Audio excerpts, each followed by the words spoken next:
अस्सलामु अलैकुम वरहमतुल्लाहि वबरकातुहू। दोस्तों, आज आप सभी के लिए एक इमाम साहब का बड़ा ही अजीबोगरीब वाक़या लेकर आया हूँ, जिसको सुनने के बाद यकीनन आप हैरान रह जाएंगे। लेकिन दोस्तों, वहीं वाक़ये का आगाज़ करने से पहले गुजारिश ये करना चाहूँगा कि अगर अब तक आपने हमारे यूट्यूब चैनल को सब्सक्राइब नहीं किया है तो चैनल को सब्सक्राइब कर लीजिए और साथ ही साथ और नोटिफिकेशन के बेल को दबा लीजिए ताकि आपको हर नई वीडियो देखने का मौका मिले। मेरे प्यारे दोस्तों, आप सभी को बता देना चाहता हूँ, किसी गांव के अंदर एक इमाम साहब रहा करते थे। दोस्तों, इमाम साहब के अखलाक, उनके बात करने का तरीका, उनके किरात करने का तरीका इतना ज़्यादा खूबसूरत था कि सारे गाँव के लोग इमाम साहब से बेइंतहा मोहब्बत किया करते थे और इसीलिए अपने बच्चों को वो किसी और गांव में ना भेजकर दीन की तालीम हासिल करने के लिए अपने बच्चों को इमाम साहब के पास ही भेजा करते थे। दोस्तों, और साथ ही साथ इमाम साहब से लोग इस कदर मोहब्बत किया करते थे कि रोज़ाना इमाम साहब को अपने घर दावत पे बुलाया करते थे।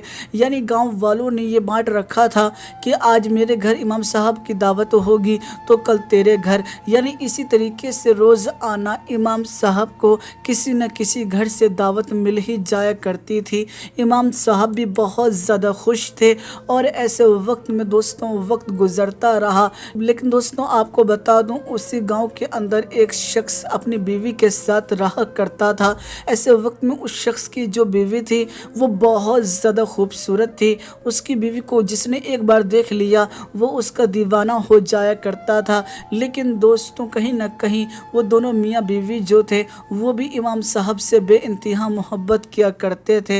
ऐसे वक्त में जैसे वक्त इमाम साहब की बारी आई उनके घर की, तो इमाम साहब के लिए उन्होंने अपने घर में बहुत से अच्छे अच्छे पकवानों का इंतज़ाम किया। बहुत सारी ढेर सारी ग़िज़ा लेकर आए और इमाम साहब की दावत की। इमाम साहब खुशी खुशी उस घर में भी गए और आपने खाना वगैरह जो था वो बहुत अच्छे तरीके से खाया और खाना वगैरह खाने के बाद आप फिर से मस्जिद की तरफ रवाना हो गए। लेकिन दोस्तों, उस शख्स की जो बीवी थी वो दस्तरखान के पास आई और ऐसे वक्त में थोड़ी परेशान होने लगी और परेशानी के आलम में यहाँ से वहाँ सामान जो थी वो उसको उठाकर देखने लगी। हत्ता कि उसने पूरा घर छान मारा और सारा घर छान मारने के बाद वो रोने लगी। शोहर जो था वो बड़ा हैरान हुआ और कहने लगा कि तुम रोती क्यों हो। तो ऐसे वक्त में वो जो औरत थी वो ये बात कहने लगी कि दरअसल बात ये है कि मैंने गलती से दस्तरखान के पास कुछ पैसे जो थे वो छोड़ दिए थे। ऐसे वक्त में इमाम साहब ही हमारे घर में आए हैं। मैंने सारा घर ढूंढ लिया लेकिन वो पैसा कहीं नहीं मिला। मुझे लगता है कि वो पैसे इमाम साहब ही उठा कर ले गए होंगे। दोस्तों, इमाम साहब की बड़ी इज्जत थी सारे गांव में, इसीलिए उन दोनों मियाँ बीवी ने ये फ़ैसला किया कि हम इमाम साहब को इस तरह से शर्मिंदा तो नहीं करेंगे, लेकिन हाँ, आज के बाद हम उनको दावत पर नहीं बुलाएंगे और न ही उनसे सलाम दुआ रखेंगे। दोस्तों, वक्त गुजरने लगा, हर घर में इमाम साहब की दावत होती, हर कोई बड़ी इज्जतों से नवाजता। लेकिन एक वाहिद वही घर था जहाँ से इमाम साहब को दावत नहीं मिलती। कहीं ना कहीं इमाम साहब को भी अब शक होने लगा था कि ये घर वाले जो हैं वो मुझसे खफा हैं।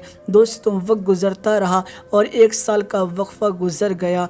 आप सभी को बता दूं, ऐसे वक्त में उस शख्स की जो बीवी थी वो ये बात कहने लगी कि 1 साल का वक्फा गुजर चुका है, हम ना ही इमाम साहब से सलाम और दुआ रखते हैं। लेकिन मुझे ये लगता है कि इमाम साहब ने उस दिन जो पैसे यहाँ से उठाए थे वो किसी न किसी मजबूरी के तहत में उठाए होंगे, इसीलिए हमें फिर से इमाम साहब की दावत करनी चाहिए। दोस्तों, शौहर ने जब इन बातों को सुना तो उसने भी ये बात कही कि हाँ, 1 साल का वक्फा गुजर चुका है। ऐसे वक्त में जब वो इमाम साहब आएंगे तो मैं भी उनसे ये सवाल भी कर लूँगा कि वो पैसे किसी ने उठाए और साफ तौर से हमें मालूम पड़ जाएगा कि आखिर वो पैसे गए कहाँ। ऐसे वक्त में दोस्तों, आपको बता दूं, इमाम साहब की फिर से दावत की गई और इमाम साहब ने भी उस दावत को कबूल कर लिया। और ऐसे वक्त में उन दोनों मियाँ बीवी ने ढेर सारा खाना वगैरह बना के रखा, एक से एक लजीज पकवान बना के रखा और इमाम साहब की दावत कर दी। और इमाम साहब जो थे वो अपने वक्त पर आए और आकर खाना खाने लगे। दोस्तों, खाने से जैसे जैसे ही इमाम साहब फारिग हुए, फ़ौरन ही उस औरत का जो शौहर था वो ये बात कहने लगा कि आज से 1 साल पहले आप हमारे घर आए थे, उसके बाद से हमने आपको कभी अपने घर दावत पर नहीं बुलाया और हम आपसे कटे कटे रहने लगे, यानी हम आपसे सलाम दुआ भी नहीं करते थे। क्या आपने इस बात को महसूस नहीं किया? तो इस बात के ऊपर इमाम साहब कहने लगे कि हाँ, ज़रूर मैंने इस बात को महसूस किया था। ऐसे वक्त में दोस्तों आपको बता दूं, फ़ौरन ही उस औरत का शौहर जो है वो ये बात कहने लगता है कि दरअसल आज से 1 साल पहले जिस वक्त आप हमारे घर आए थे तो आपके दस्तरखान के पास कुछ पैसे जो थे वो मेरी बीवी जो थी वो रख के भूल गई थी, लेकिन आपके जाने के बाद वो पैसे यहाँ से गायब हो गए। हत्ता कि हर जगह मेरी बीवी ने उन पैसों को तलाश किया, हमें शक है कि वो पैसे जो हैं वो आपने कहीं ना कहीं उठा लिए हैं। ऐसे वक्त में इमाम साहब ने यह बात कही कि हाँ, ये बात सच है कि वो पैसे मैंने उठा लिए। मेरे प्यारे दोस्तों, ये बात सुनते ही मियाँ बीवी जो थे वो बड़े हैरान हो गए, लेकिन दोस्तों वहीं दूसरी जानिब इमाम साहब जो हैं ये बात कहते कहते ही रोने लगे। ये चीज़ देखने के बाद मियाँ बीवी और ज़्यादा हैरान हो गए कि आखिर क्या बात है कि इमाम साहब क्यों रोने लगे। ऐसे वक्त में दोस्तों इमाम साहब ने यह बात कही कि तुमने लगातार 1 साल मेरी दावत नहीं की, मुझसे तुम लोग खफा रहे, ना ही मुझसे सलाम दुआ किया, लेकिन मैं इस बात से नाराज़ नहीं। मुझे अफसोस इस बात का है कि जिस दिन तुमने मेरी दावत की थी उस दिन आंधी तूफ़ान आ रहा था और दस्तरखान के पास पैसे रखे हुए थे, वो पैसे कहीं उड़ ना जाएं, खो ना जाएं, इसी डर से मैंने उन पैसों को कुरान मजीद के अंदर रख दिया था ताकि जिस वक्त तुम कुरान मजीद खोलो तो वो पैसे तुम्हें मिल जाएं। लेकिन हाय अफसोस कि 1 साल का वक्त गुजर चुका है, अब तक तुमने कुरान मजीद खोल कर नहीं देखा। दोस्तों ये बात सुनते ही मियाँ बीवी जो थे वो बड़े हैरान हुए। फ़ौरन ही शौहर ने वज़ू किया और वो कुरान मजीद को जाकर खोलने लगा तो सच में सारे पैसे जो थे वो कुरान मजीद के अंदर रखे हुए थे। इस चीज़ को देखने के बाद दोनों के दोनों बड़े अफसोस करते हैं कि हमने तो इमाम साहब को गलत समझा था, हमने तो इमाम साहब के ऊपर गलत ही इल्ज़ाम लगाया था।